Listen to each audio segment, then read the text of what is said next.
And happy Monday to you all. Welcome to another brand new episode of Should You Take That Case? And it's our goal here, the goal of our show, to be a resource for legal professionals like yourselves who pursue medical cases by sharing their experiences and insights as defense or plaintiff attorneys. It's me, Lisa Wade.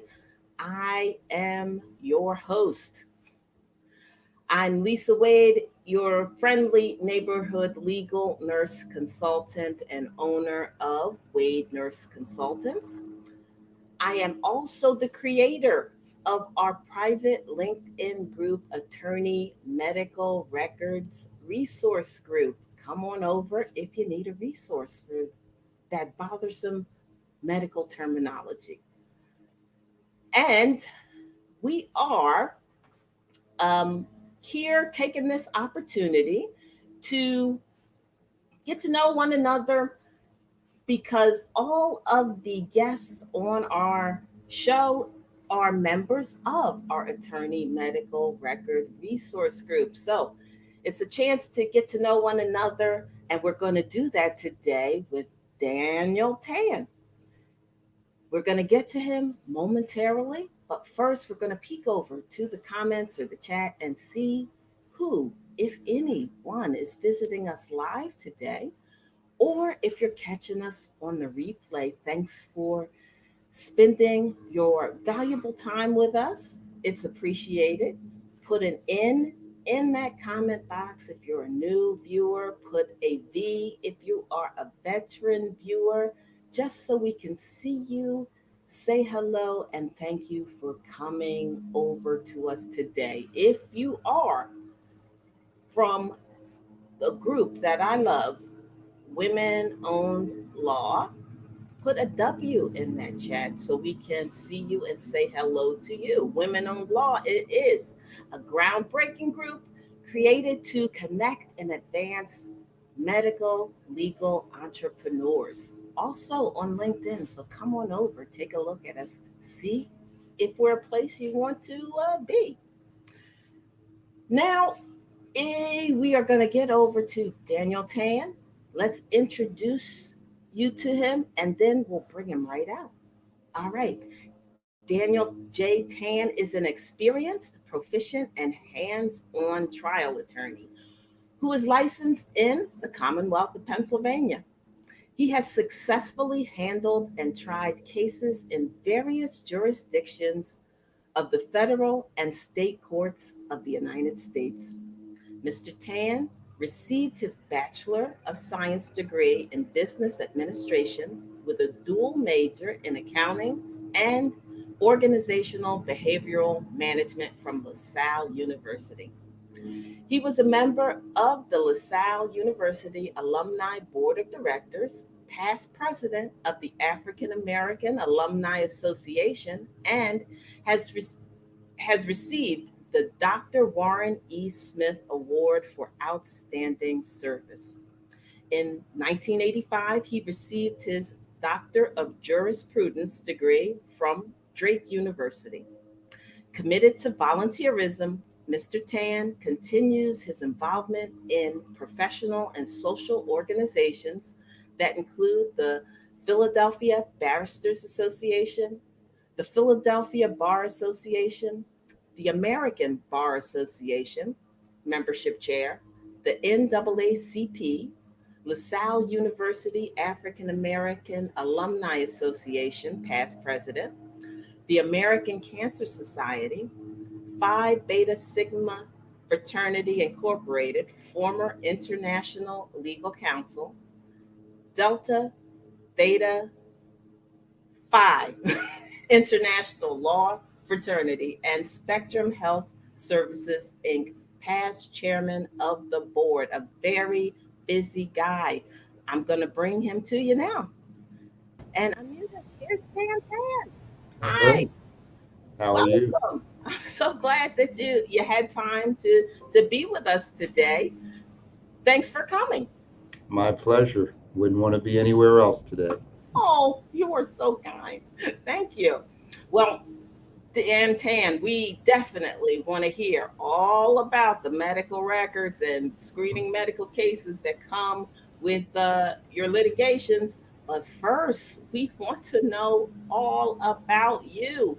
Share with us all the juicy details of how you got to be a lawyer and how you got to be a lawyer in the area and practice that you are now. Okay, well, it goes back to when I was a young boy. I was a baseball player, and it's sort of a civil rights story more so than a personal injury story. I grew up in West Philly at a section near Cobbs Creek, and we never had 18 people to play baseball, so we played baseball with the Italian kids. And one day somebody came to the park and said, "You can't play baseball here, it's a park." So to me, that made no sense at all.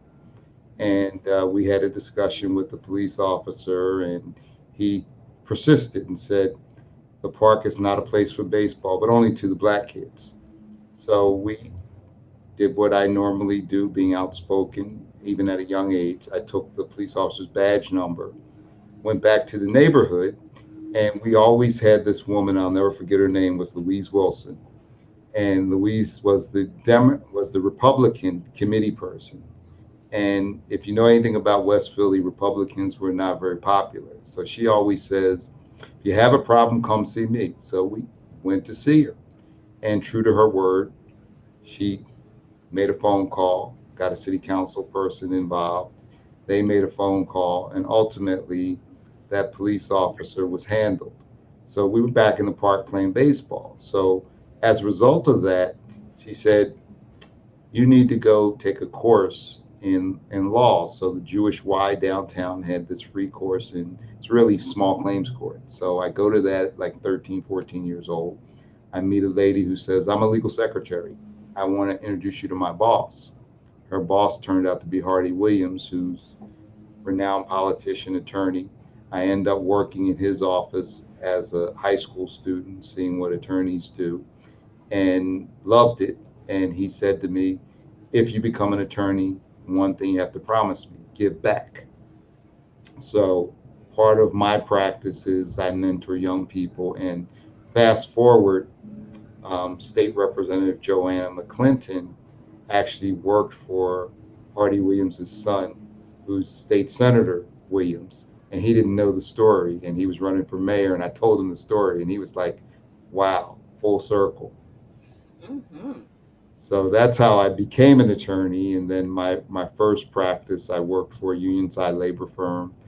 And from there, I ended up doing a case on a domestic case against a partner in another firm. And I did well, so well, he called me up and he says, "Would you be interested in joining my firm?" He says, "We do personal injury mostly, and we have a bunch of domestic cases from the personal injury cases. We need somebody to come over and handle them." So then I joined that firm and learned personal injury, and that's how I got into personal injury. Boy, it sounds like you were born with an innate sense of justice. Sort of, kind of. What a guy. Well, that's something to be said for somebody that young to have the wherewithal to take down badge numbers. I think I'm right. So, Yeah. all right. Well, thank you. Thanks for sharing that with us. Now on to how do you decide which cases are uh, pursuable, if which have merit, which doesn't have merit, or how do you pick and choose? How do you decide if you should take that case? Well, I think it's fundamentally it comes down to damages.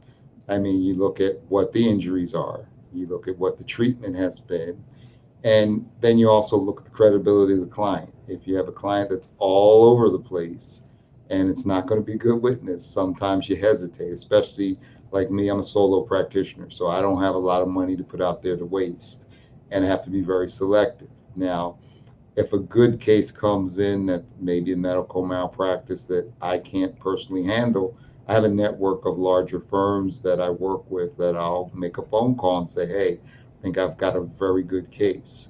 and they'll get interested. I know about a year ago we had a very good case where an ambulance company was transporting a cancer patient, kidney patient, and they dropped her, and she hit her head and died. So it was a death case. And it was one where we were very fortunate. We did the preliminary investigation and found that there was a neighbor who just so happened to be videotaping the whole thing. So with that case, I knew there was going to be a big fight.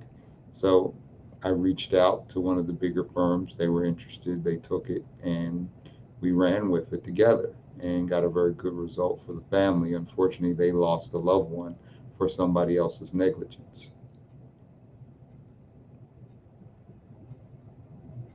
You're muted. You're still muted.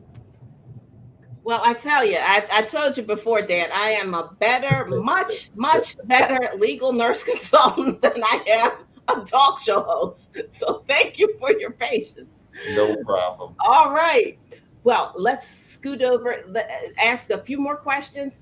How about when those medical records rear their ugly head in these cases, as they often do in malpractice or medical malpractice or personal injury, where is there a specific protocol that you use to address or attack those records to get all the information you need out of them for your client? I'm very meticulous, so the biggest thing is to take your time and read them. Unfortunately or fortunately, I have the reputation of writing like a doctor, so I can sort of read what they write. So that's a benefit. So I can go through them myself initially and sort of decipher what they're writing and what they're meaning. And then the other benefit is when I was in college, my roommate was a pre-med major. So a lot of the language is familiar just by listening to him study. So a lot of it clicks with me, and then I go through it a few times just to see what's there. I make my own little charts as to this is important, this isn't important, and then if I need help, then that's when I contact somebody like you.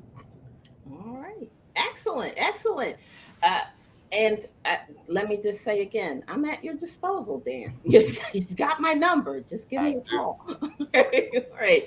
And what, if anything, do you find the most bothersome, the most frustrating, or the most puzzling or difficult to deal with regarding those medical records involved in your cases?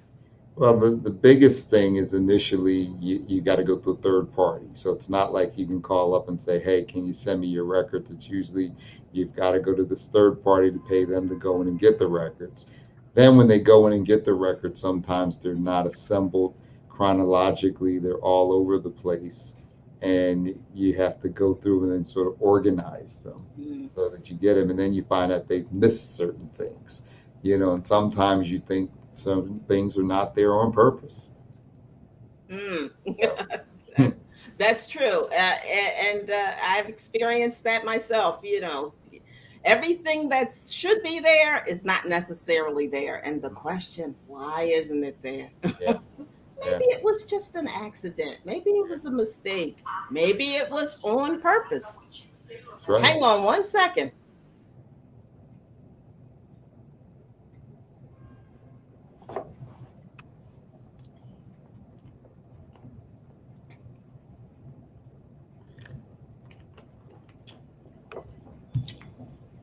Thank you for your patience, because guess what? That's one of those technical difficulties Oh, that came that, up again. You are that, just so lucky to have so many of my challenges today. Thank you for your patience. All right, now we're down to our last question of the day, really, from me.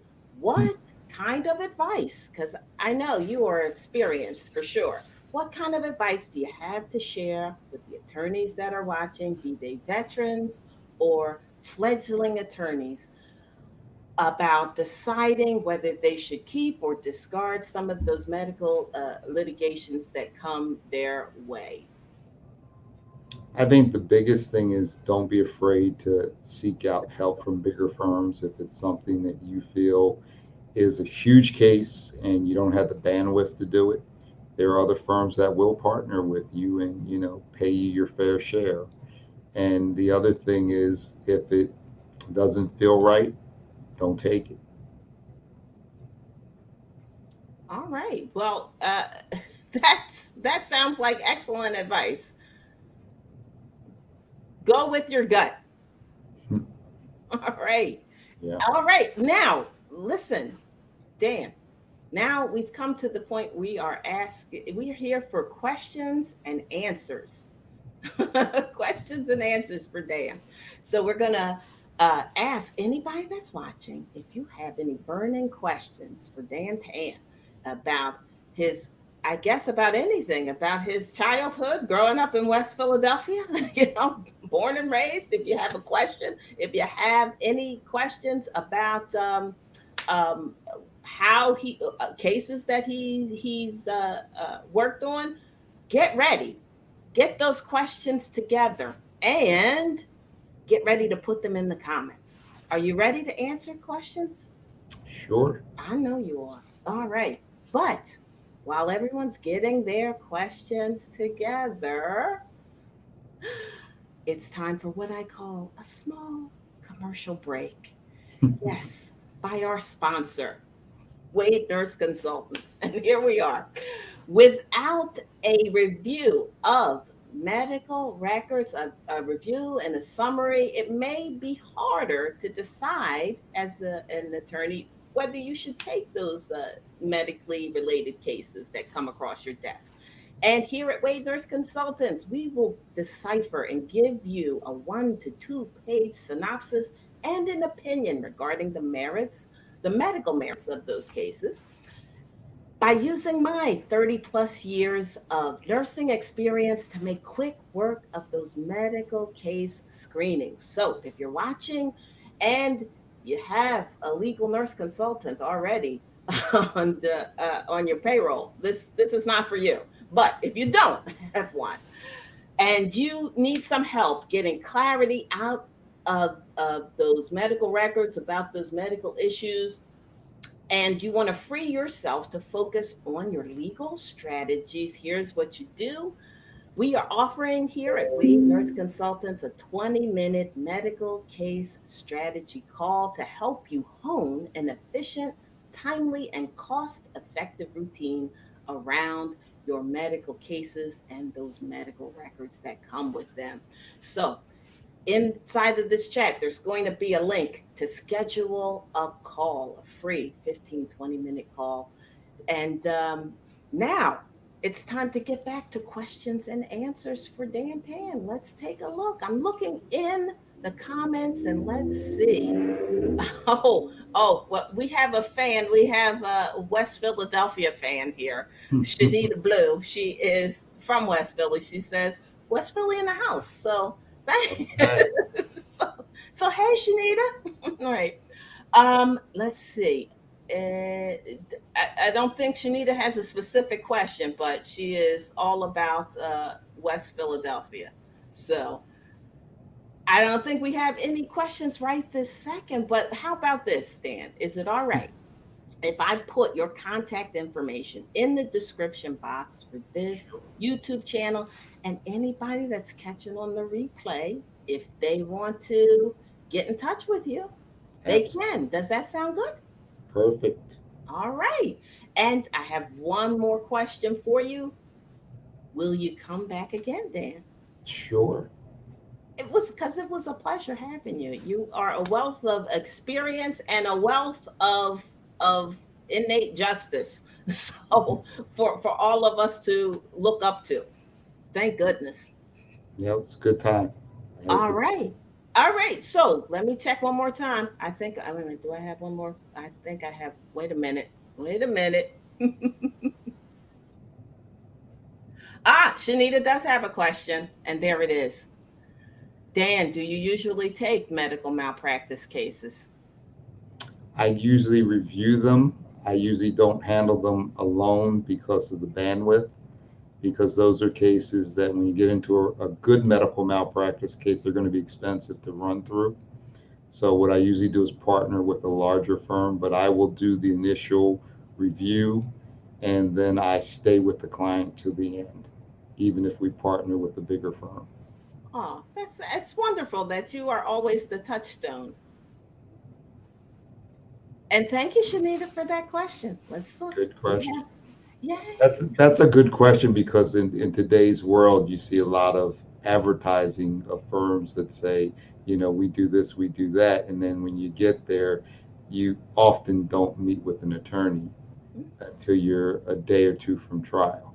Oh boy. Well, And well, thank goodness. Thank you, Shanita. Oh, wait a minute. Shanita says, mm, oh, Shanita says she has a girlfriend that may be in need of your services. okay, well, So, have her well, call. Shanita, give her a call. Look inside this YouTube description box, and all of Dan's contact information is there. And feel free to give him a call. You see, he is dependable, he is reliable, he is full of justice. So I think he is the right place to go. Yeah. Thank you, Shanita. And I think, let me see, no more questions at the moment. We might be done for now. Okay. So, Dan, thanks again for coming. Thank you for having me. Yeah, and anybody that's watching on the replay, like I said, feel free to put your questions in the comment box or grab Dan's information, contact information from the description box in this YouTube channel and give him a call yourself. Right? And don't forget, like this show, subscribe to this channel, turn on your notifications so you can know when we are going to be on next. And also, my contact information inside that description box of this YouTube channel, Lisa at wadenurseconsulting.com. If you have any questions about legal nurse consulting and medical record reviews. And thank you again. Wait a minute. Wait a minute. There may be one more question. Okay. No, it's just Shanita. She says, "You're welcome." So, Shanita, I know her. She is very smart. She does ask good questions, and you may be hearing from her. So, all I hope so. right, it's true. All right, and thanks everybody for watching today. And I ask you to catch us next week, where you'll see Lori Jubileer from Jubileer Law. She is going to be our first repeat guest.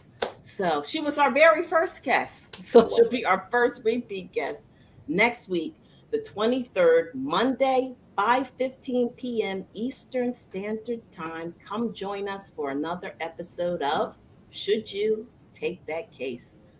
And thanks for coming, Dan. No problem. Thanks for having me. All right.